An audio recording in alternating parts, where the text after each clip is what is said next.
Welcome into the Packers Corner.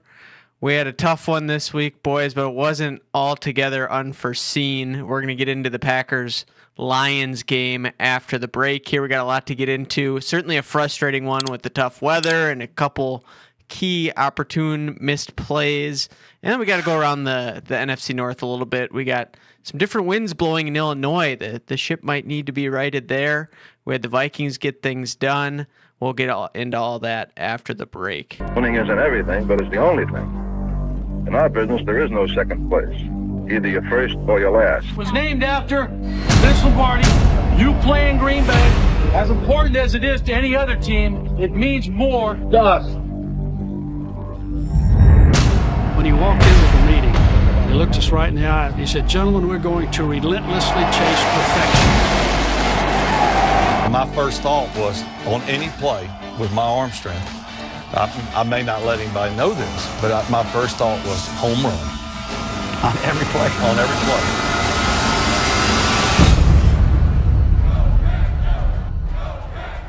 He did what?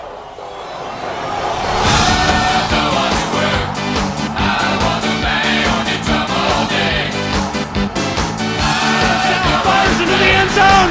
Caught! Touchdown! No!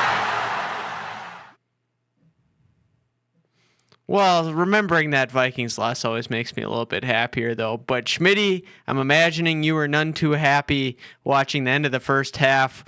We had a pretty consequential play there that I think we should maybe start off with. What were your thoughts as we went from a one-possession game to looking a lot more bleak right at the end of the half there? Now, Griffey, I'm on the way home from Madison, listening to Wayne and The Rock when that's going down. And I'm about to literally 89 miles per hour just start to steer the handle of the car, go into the ditch, and hasta la vista, never to be seen again, because I told you guys up the wazoo that this man would cost us the game. We'd get obliterated. Griffey, he doesn't have it between the ears. That is this man's problem. He has all the arm talent. We love him for the arm talent.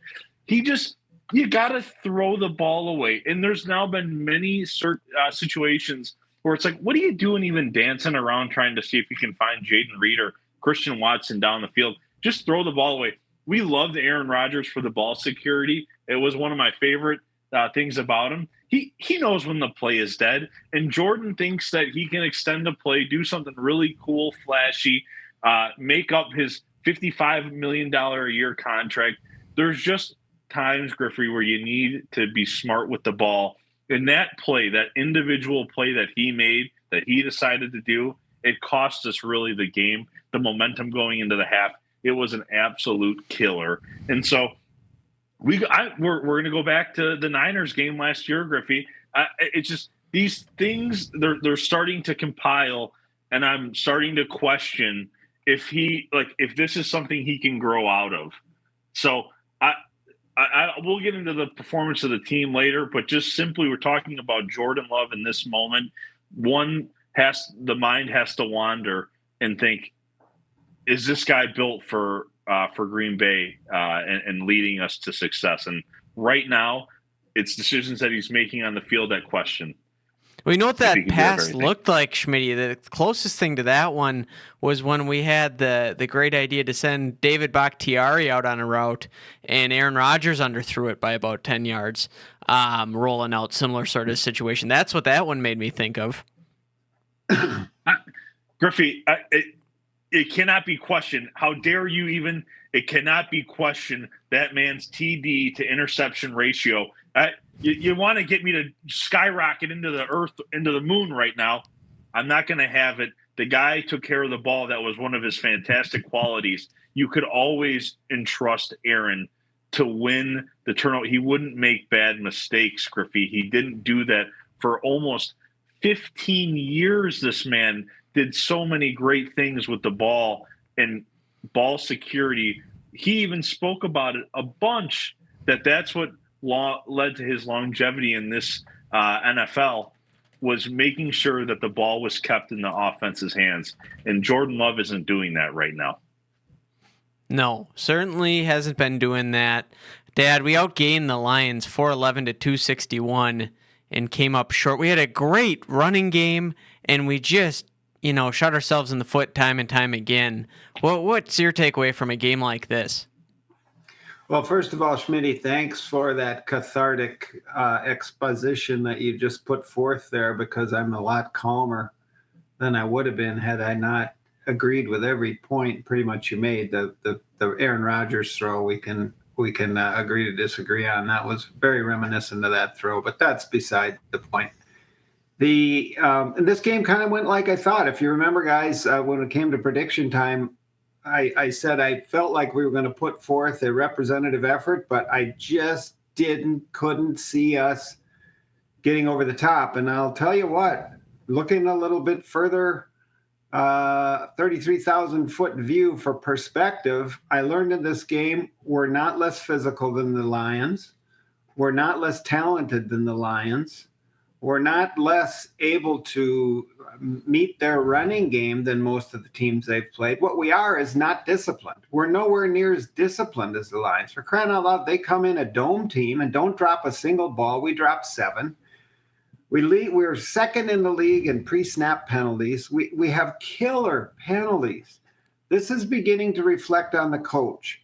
The coach now needs to preach to this team. We're not a baby team anymore. We've got to get beyond this jumping off sides, illegal procedure. Griff, you and I sat and watched. Zach Tom could have been called for about 3 more illegal procedure penalties. He's coming up out of that stance early, and he probably could have got 3 more. We get holding calls. The first drive, we got 3rd and 3. We're going in. We get Sean Ryan jumps off sides. Now we're 3rd and 8. We got to kick a field goal. We got Dontavian Wicks drops a touchdown. We're you and I, Griff. I'm just going stream of consciousness here now.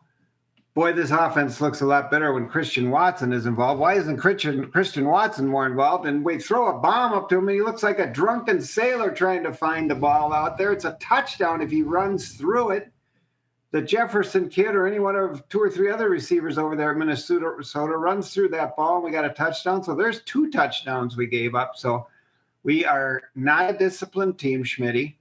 We haven't been disciplined all year, and our quarterback is near the top of the list in that. I think Jordan Love is a hugely talented guy. I'm not giving up on him.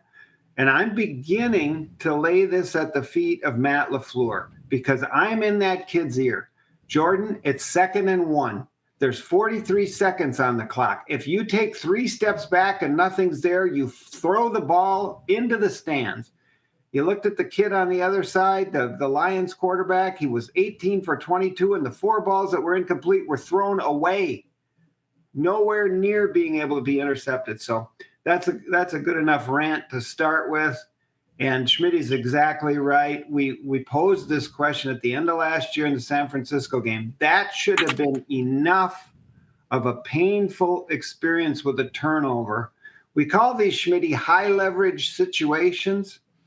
And in the high leverage situations, you have to understand the circumstance of the game. You have to understand the risk reward. You have to understand the down and distance.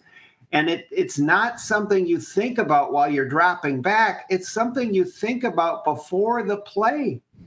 And you think about it in the off season, and you say, I'm going to become more situationally aware. So if this kid can't become more situationally aware, we need a 2x4.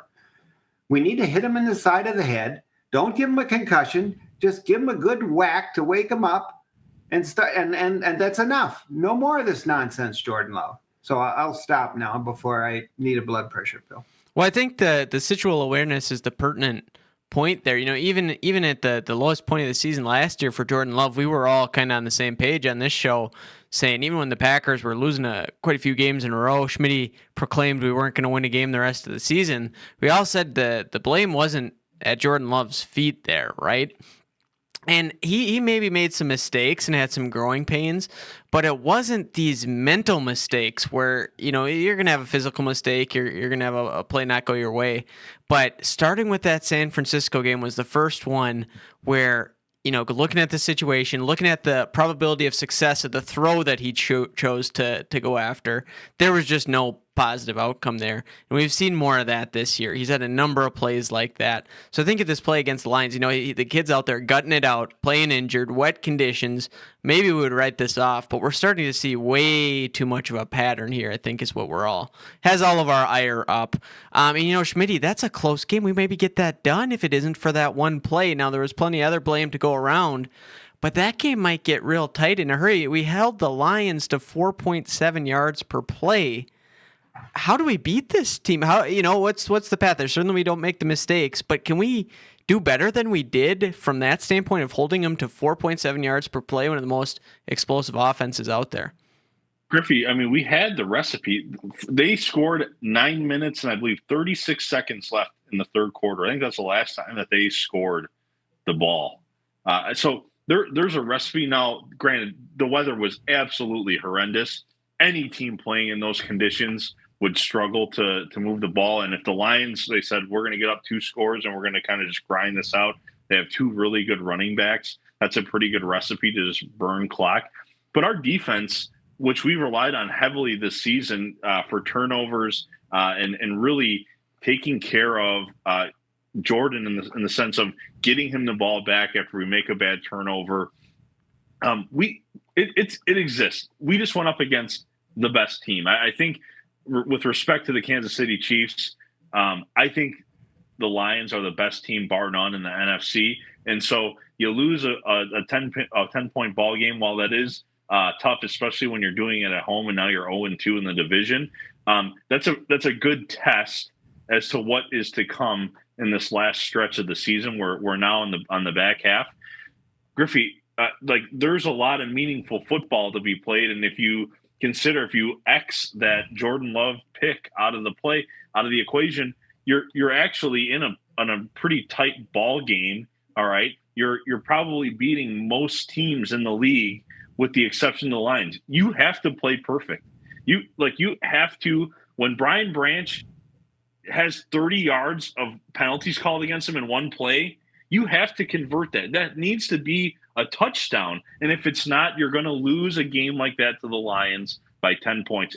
That's how it goes. That's how it goes. And so while I'm upset, we all are in the moment and watching what happened in this game, we can all recognize that this team has good ball in front of them. Gar said it a few weeks ago, that we haven't seen this team play its best ball.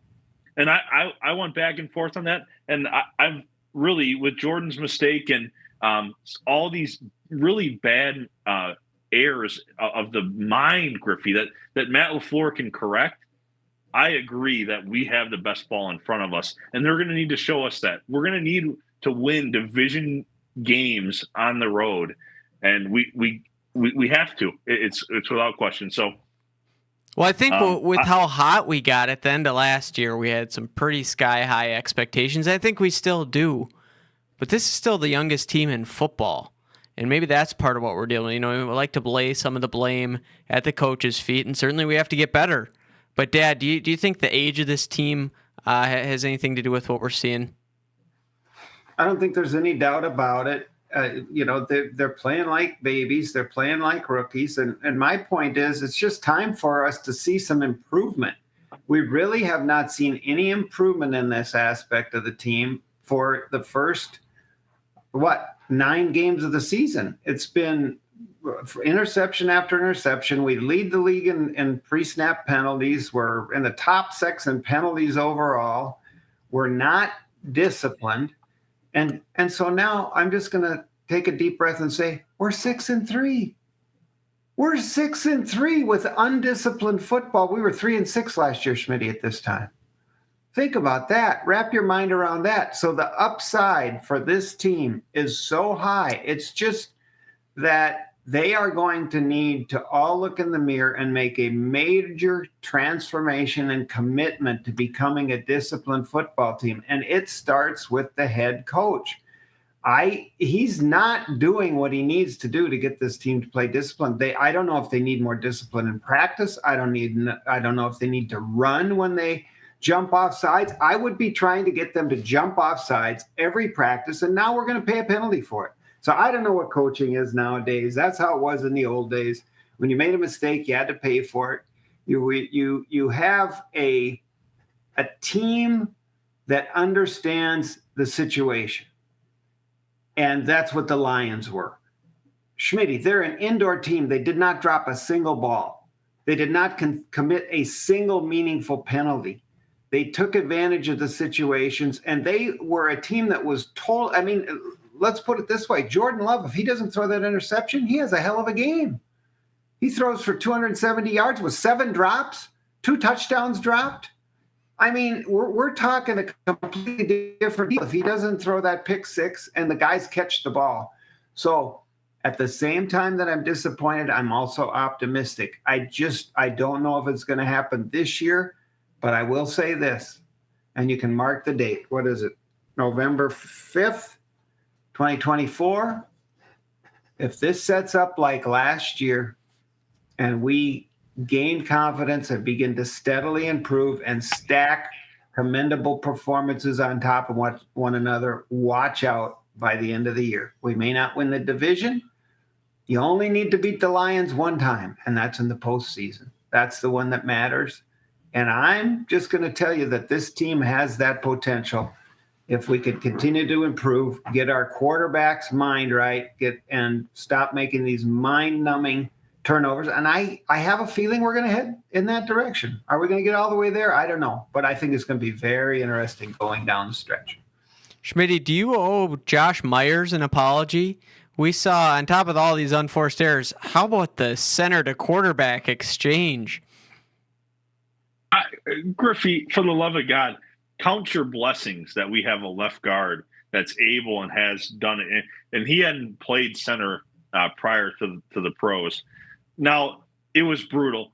He's throwing it at the kid's left knee, Griffey. How many times did it happen? 3-4 times that we can count? No, Schmitty, a little correction. It was the left ankle. Not the left knee. The left knee would have been a significant improvement. Calf-ish, shin high, maybe. Griffey, I don't doubt it. But, okay, you can't have your left guard, who is phenomenal, one of the best in the league. Now, we give him a lot of credit for trying to make that move, and he's done it in the past. He did it last season. The snaps matter, and you got a wet ball. I mean, the ball's wet. While I don't like Josh Myers, maybe he's good at snapping the ball when Jordan's in the pistol.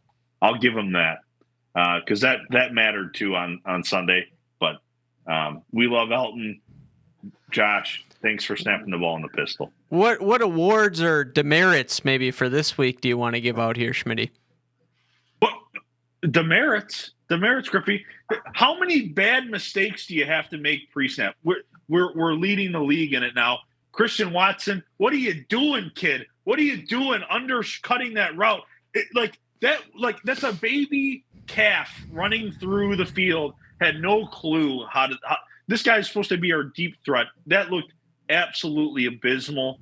And Jair, when are you going to be the leader? I don't know what's going on up in Lambeau. Get right. We desperately need you without question. Okay. The awards I want to give Griffey, I really don't have much. We didn't play a sound game.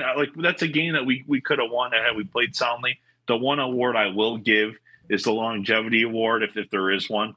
Preston Smith, who's no longer with the team, Griffey, when we signed him and Zadarius Smith, who both got traded actually today, no one thought that it'd be Preston that would be the stalwart and would be here longer than Zadarius was. And Preston ushered in a lot of good edge rushers. He showed Rashawn Gary the way. So I'd like to thank Preston for all his time in Green Bay, because we had some pretty good years with P and Zadarius. So wish him all the best and hope he can get a few sacks there for the black and yellow. No doubt about it. Dad, demerits, awards, other comments from this game? Well, frozen stiff mustache, as we are wont to give out, there need to be several of them this week. And Sean Ryan and Zach Tom are high on the list for pre-snap penalties, but not to be. Let's just say they were outdone by our defensive nose tackle on 4th down inside the red zone, inside the 5-yard line, when the center picks up his head and he jumps off sides and gives him 2.5 yards down to the 2-yard line. And unforgivable. They may, if he doesn't do that, they may just kick the field goal there. They were literally setting him up for that. That's the kind of undisciplined play that I'm talking about that is maddening. Now, I mentioned that we are as talented as the Lions. We may have to revise that in the wide receiver area because I don't know if Devontae Wicks is talented. The kid can't even get the ball to hit him in the hands when it's right on him. Did you see that? The ball hardly hit his hands. And so, and Christian Watson, I mean, you can just play the theme song to Drunken Sailor there. It was brutal. What do you do with a drunken sailor early in the morning? Come on, man. Run through the football. You got a touchdown. Jordan Love laid that out there beautifully. And so, as I say, if we catch the ball, we got a hell of a lot of potential, but we may be in the market, Schmitty, for a number 1 wide receiver. I mean, we got Jaden Reed. He's a number 1 slot guy. Wicks and Watson got to show us something in the second half of the season because they're severely letting us down. Frozen stiff mustache. Let's go straight to the green and gold cape. Who is it, guy? I mean, Josh Jacobs. Can you believe it? He's running like a hot knife through butter. He's going to get 200 yards rushing if Jordan Love doesn't throw that idiotic pick 6 before the half because we'll be able to stick with the running game. And that's what I want to tell the kid. 10-3 at half would have been fine. No problem. We just wanted to be in a 1-possession game going into the second half. The other thing, guys, that's coming to my mind, Matt, Coach LaFleur, you got to stop taking the ball on the kickoff. It's not working. We've had 6 games. We've scored 1 touchdown in those 6 games. When you're a good team, you don't have to trickeration them by taking the ball first. You play defense. You get the ball. You have the ball before the half and after the half. You get the ball right away in the second half and set the tone. Stop this nonsense, this pediatric play of taking the ball first because you think you need to trick the other team. So Josh Jacobs, green and gold cape, well done, young man. We just need more of you. Well, taking the ball first, sure, he sparked us last year, but we got to adapt to the situation at hand. And as you said, Dad, it hasn't been working. I gotta strike off the list. One of my bold predictions down.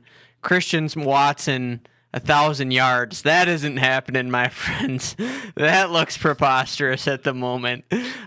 Maybe 500. Maybe he'll get there. I think he's probably got a big game or 2 in the canister here for us. Hopefully when we need it most, but certainly in terms of reliability and consistency that you need to get to 1,000 yards, that isn't happening. Wicks, that was brutal too. Schmitty, I gotta do a check-in. I hate to do it to you. I would hate to get under your skin at all. Rough one again for Caleb Williams and the Bears. But we got to check in, see what's going on over in Chicagoland there. They got a matchup coming up this week. Who is it? I'm forgetting here. It's the Patriots. And that is the last one for a long time for this kid, Caleb Williams here. First off, does he get it done in a battle against Drake May? Secondly, are we looking at a Josh Rosen situation here where they replace him? Because I don't think the Bears are winning another game outside from maybe this Patriots game. Griffey, the Bears now, yes. All right. They haven't been putting their best foot forward. They're 7-point favorites going into Sunday. So Vegas has a little something to say about what's going to happen on Sunday, and I'm going to agree with our friends to the West. The Bears will win on Sunday. It may not look pretty. I'm thinking that they win by 14. Okay, so take that to the bank. I think the Bears win by 14, but it is not at the help of that front office and that coaching staff. Eberflus, Griffey, needs to be abolished. And I'm not saying anything that you're going to hear. If you tuned into any sports talk show in Chicago right now, people have their pitchforks out and they want this man ousted. Now, the McCaskey family, they've owned the team for many, many years, maybe 100. They do not fire. They do not get rid of their coach midway through the season, so they won't do it to Eberflus either. But this guy needs to go, Griffey. It's a perpetual cycle. They always do it, Griffey, where they bring in, they have a coach for 2 years, they bring in a top pick quarterback, and they've ran the cycle now 3 times, I believe. It's just, it doesn't work. You need to bring in an offensive guy, and I know that you don't want him to be on the Bears team. Neither do I. Neither does anyone in Packers Nation. But if God bless, if Ben Johnson decides that he thinks Chicago is the place to be, I am actually worried because Caleb Williams does have arm talent. We in this Packers Corner podcast, we love arm talent. Caleb has that. He just has an idiot of a coach. And so they're going to win Sunday, but that is a bad team. That is a very bad team. They don't have it structurally sound like we do up north. Packers or Bears win, but nothing of a threat, certainly. Schmitty, I think Eberflus should be up for Coach of the Year, coaching a bad team in a worse state with that cancer at quarterback there. I think this man needs a raise. Griffey, you're an idiot. Griffey, that's so silly of you to say. Everyone can see it. You're doing it to get a rise out of me. My face is getting red because I just want to reach through this damn Mike's phone and strangle you. Put my hands and fit it around your neck and run you down off the screen so no one sees you anymore because you're talking nonsense. Eberflus should be gone. Caleb Williams actually knows how to play football. Enough of you. I'm serious on the Caleb Williams front. He does not know how to play football. I am fully out there. We'll continue to hash that out on a weekly basis. You know, we get to see your mom and dad, my grandma and grandpa, Nana and Papa, Dad. You know what Nana, you got to meet Papa on the show, Schmitty. You know what Nana says about you is I think he just needs a hug. I think that Schmitty, that poor Schmitty just really needs a hug. Nana, hug me, please, Nana. So I'm sorry for stirring him up. Boy, we gotta rise out of the poor guy. Dad, what do you think about the Patriots Bears matchup? You know, the Patriots are trotting out their rookie quarterback too. I'm curious what you think that showdown might look like. Well, we got to have Schmitty psychoanalyzed deep down, way below the cortex of the brain and the brain stem somewhere is some emotional tide. I can't get this much emotion to talk about the Bears to save my life, but Schmitty has got it deep down in his soul. God bless him. He's honest about it. I really could care less. It's so the Windy City? Is it over there with the Patriots? I saw where Drake May made a hell of a play off 1 foot, falling backwards to tie the game last week, and looks like it's at Soldier Field there. Yeah, well then I guess you got to go with the Bears. Give this one to the Bears. That they got a good defense, but that Drake May is an interesting ball player. But I really, to be quite honest, could care less. Give me something to care about. Schmitty, you know what I got to do here. On election day, we're feeling very patriotic. It's the Patriots week. They get it done in Chicago.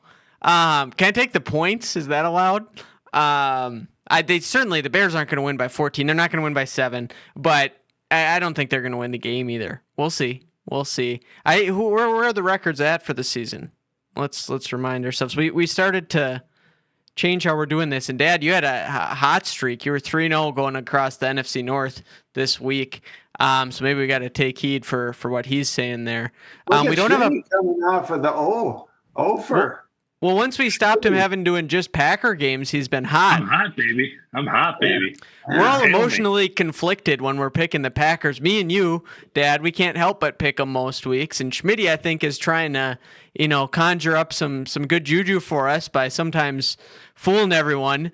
And so it's tough to pick for the Packers because we're emotionally compromised there. But we're all doing pretty well across the NFC North. No Packer game to pick this week, of course.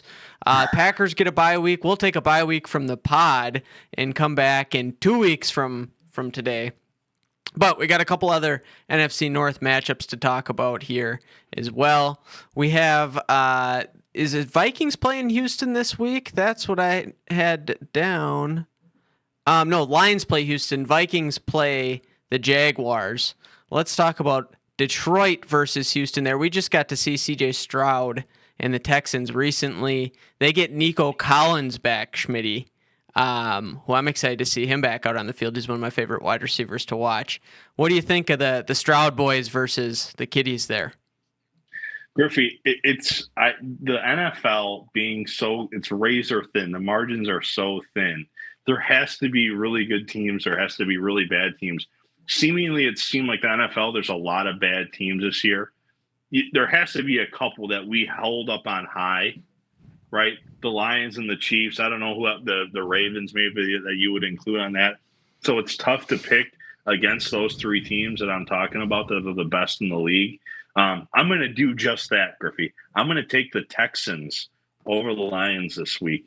Someone has to unlock that, get this Lions team off this high horse. And I think the Texans just might have the recipe. Baker Mayfield and the Bucs got it done in the early going, and they just about took down the Chiefs too. I think that's a team. They're going to have Chris Godwin out for the rest of the year, but once Mike Evans gets back, I think Baker has the capability of taking down anyone. I'd take him over Caleb Williams, that's for sure, no doubt about that. Dad, looking at the Lions, are they beatable? We saw what we did to the Texans. We saw what the Vikings took the Texans out behind the woodshed. You think these guys have what it takes to do what we couldn't against the Lions? Not this week.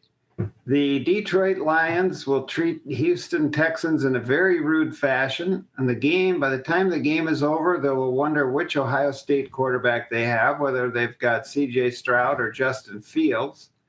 Or maybe they'll wish they had Justin Fields when it was all over. And this freight train cannot be slowed down. But I will tell you this.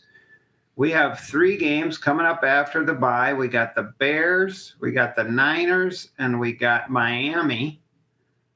And I'm going to predict 3 wins right there. And then right after that, we head right back to Detroit. And watch out, boys.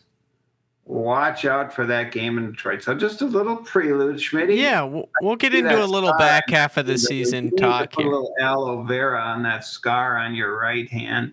We got to get that thing healed up for you. And then Nana's going to come over and give you a hug. She might come right now if you don't get your head out of your hands there.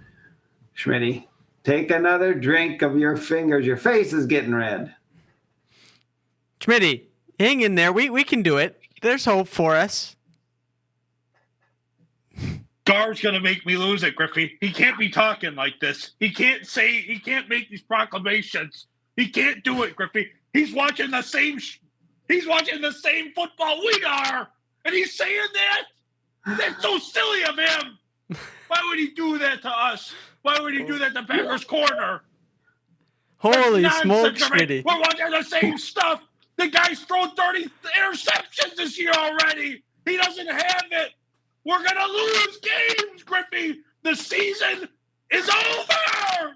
Griffey, the season's going to be over because he's doing stuff that you can't do. We paid him so much money, and he's screwing us every week now. Hey, Schmitty. And I know we're 6-3, and I know we got good players, but he can't lead us. He can't get us there. That's what I'm thinking right now. Your dad says 3-0. What? Let's talk about the money. Let's talk. Do you want Dak Prescott instead of Jordan Love? $60 million man. Griffin, I know how much these guys cost. I do. Do you want Dak? No, just picture Dak at the helm. Maybe we'll get Jerry Jones to buy the franchise. Do you want to be in that situation? Griffey, you just gave us the kiss of death. You just put Jordan Love and Dak Prescott in the same sentence. Do you want Trevor Lawrence? Done. How about Trevor Lawrence? Done. We are now done. And you can loop him in there. You all in the same sentence. Do we want Tua? Would you rather have Tua? Now. Griffey, I know what you're doing, but it's not good. Yes, Griffey, I'm just trying to calm you down. I don't want you going out on us on the stream here. It's working. I would have Jordan Love over those gentlemen. Yes, That's I would. good. That's good. All right. We got him back, Dad. He looks. I would. He's a Sam human Darnold, color again. Kirk Cousins. You But- can have those guys too if you want to throw them in there. You can get from the Jaguars. Don't tempt me. Don't tempt me, God, with a good time. I would take Kirk Cousins for the next 7 years, right until he's 40. 7 years. He's Yeah. I know what I that said. one. I know what I said. Thank have you. his ARP card by then. You better make your pick, Griff. We gotta rescue this segment. Yeah, here. we better give it a try. I'm picking the Lions. Oh, I don't want to do it on yours. Lions. That's an easy one for me. They're unstoppable. The only team that might be able to stop them, I think, is the green and gold. But we'll ease back into that. I don't want to set off another tirade here. We got one more to look at. We got an easy one. We got an easy one, Schmitty. Easy pick. Vikings, Jaguars. What do you think? Oh, they're gonna sound that silly horn down in Jacksonville. The Vikings roll probably, and they shouldn't. But Aaron Jones probably really good still, and give me the Vikings. Dad, you feel similarly? Yeah. Move on. We might have something interesting to talk about. Clean sweep on this one. I'll go for the Vikings. It pains me to do it. I had to pick Flacco and the Colts last week. I couldn't bring myself to do it. There you go, Smitty. Now you'll feel better. There we go. Now let's talk. You give us a little glimpse ahead, Dad. We're gonna get into it since we got a week to mull things over. But let's think about where this thing goes here. So we got to get healthy, right? We got to get Jair back. We got to get Evan Williams back. Is Jair going to be able to get on the field consistently for the back half of the year, Dad? I don't know. I do not know. I would say if this trend continues, that about this time next year, the guy who will be traded at the trade deadline may be Jair.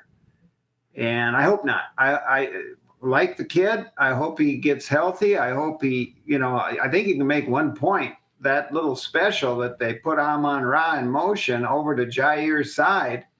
If a healthy Jair is guarding him there, they might not get that touchdown on 4th down and 2.5 after Carl Brooks inexplicably jumps offside in a play that a sophomore in high school shouldn't make on 4th down. Standing right over the ball, Griff. What are we supposed to do when we're standing over the ball? Watch the ball. You let the little center head bob get him. But anyway, yeah, we need Jair. I'm going to say he's going to get healthy. I want him on the team. I don't want the scenario that I painted first, though. Let's get Jair going again, because as he goes, that defense largely goes. Get him and Evan Williams, get Bullard back in the slot, and here we go. And then Schmitty, here, and you'll agree with this. Quay Walker, we got to have a Quay Walker talk again. This guy gets washed out in the run. Every single play, he picks the wrong hole. He gets himself blocked out of the play. Eric Wilson comes in and he's making plays behind the line of scrimmage. I just, if we can get the guys to admit that we need Eric Wilson and Edgerrin Cooper on the field and Quay Walker as a 3rd down tight end defending linebacker, and let's get the guys who can play out there. But Quay is just inexplicably uninstinctive against the run for a middle linebacker. He just doesn't make any plays. All right, so I wanted to go to a little fan submitted question. Deeds, we had a question about the folks over in Lambeau here. Is it time to build a dome in Lambeau? Our guys just aren't suited to play there. We can't win there. The one year we went on a Super Bowl run was all on the road. I don't know. Our guys, we can't play in Lambeau. What the heck's going on in Lambeau? We can't beat the Lions at Lambeau Field. We don't win playoff games at Lambeau Field. I think the question is a valid one. What's your take on that, Schmitty? And Dad, I want to hear from you on this one too. I posed it a couple weeks ago, I think, Griff. I said, what happens if we beat the Lions and we give ourselves a chance to be the number 1 seed in the league? What happens is Jordan Love, the guy that rights all these wrongs, because the last 20 years, a home field advantage to us hasn't really meant much. So I think it was the Lions' first game out of a dome for the season, if I'm not mistaken, or at least in poor weather. It's not helping us. It certainly isn't helping us. the cold weather, at least like you can practice in the Hudson Center outside, and you can feel the elements maybe more than the other team does. But we have a track record where, Griffey, put the dome over. Can we have a rich owner buy our team and put a dome over Lambeau? Because that's where I'm headed, honestly. As much as I love the mystique of us being a cold weather team, there's not much mystique about it, Griffey. We're a lame. We don't do well in the cold. So Nick poses a good question. I think I'm praying that we don't win the division, because we got to take this show on the road. Otherwise, I think we're sunk. Yeah, I think it's a reasonable question. On the other hand, we go out, we get Josh Jacobs. We've seen his effectiveness run the ball. Do you have hopes for that translating into a late season run? You know, we might not have to go all the way through Lambeau. We might get a chance to go into Detroit with the way the records are looking, Dad. But what the heck's going on with the Packers at home that used to be such an advantage? Well, certainly a gentleman by the name of Vincent Lombardi had a stellar home record. He had a superlative effort with his Charges in the green and gold. I believe he had a playoff record at home of 10-0, if memory serves, something right around there. The only game we lost in the Lombardi era was the first title game to Philadelphia at Philadelphia. Never lost another one. And then a young man by the name of Brett Lorenzo Favre comes along with Ron Wolf and Mike Holmgren, and they hold up the home field advantage pretty well for the first half of Brett's career. And then the second half became an abysmal record at home, and Rodgers picked it up and continued the abysmal record. And we don't know with Jordan Love, because we haven't had any home playoff games, but the recent track record doesn't look good. And I would say I'm not afraid to go in a dome. I mean, I think we might have an advantage playing the Vikings and Detroit on a nice dry field where Devontae Wicks maybe can catch a ball, and maybe Christian Watson doesn't get a raindrop in his eye and dance around out there under the ball like he has no idea where it's going. So pretty hard to make the argument, but this team is going to have to learn to play in weather and bring back that Lambeau Field mystique. Can they do it? I don't know. I think the kicker even has to adjust. I didn't highly fault the kicker for missing in those conditions and not understanding the wind, but clearly this young team, and you said it's still the youngest team in football, does have time to steel themselves, become disciplined, and be able to play to the home field advantage. But can they do it?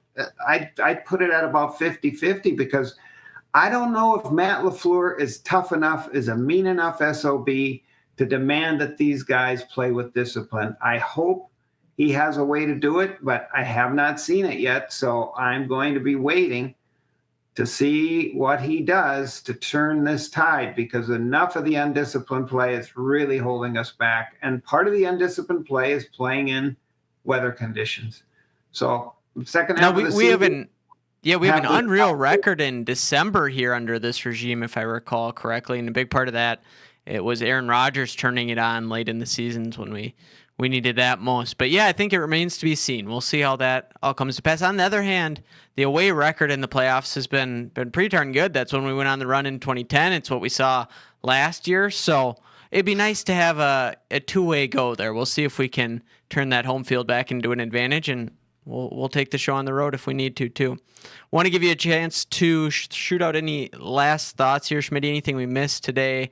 What are your thoughts headed into the bye week, my friend? Griffey, 3-6, 6-3, right? We talked when we started the season. We started doing outlooks. You do the wins and losses before you even kick the first ball off. We're 6-3. Things should be seemingly okay. And while we lost to the Lions, we're making a lot of mistakes mentally. I'm saying we get 2 weeks. We have arguably the best coach in the entire league. I mean, Matt LaFleur is that good, respected amongst all his peers, that if you don't dominate the Bears in 10 days or whatever it is, I will be sadly mistaken. And I'm really going to hyper focus on, are we sound fundamentally? Are we not making mistakes? And if we do that, then I think that we have a chance to be something special. I see you're wearing a 1996 Super Bowl shirt, and I think, hallelujah, that I'm going to be playing one of those saxophones between the two of you in a hotel room on Sunday evening after the Packers win. Okay, that's where I think it can go because we have that kind of talent. And so let's get right. We get a bye week. We got to get some guys healthy. But we are a good team. Let's not mistake that. We've done well. We've passed some tests so far. So it's not all doom and gloom.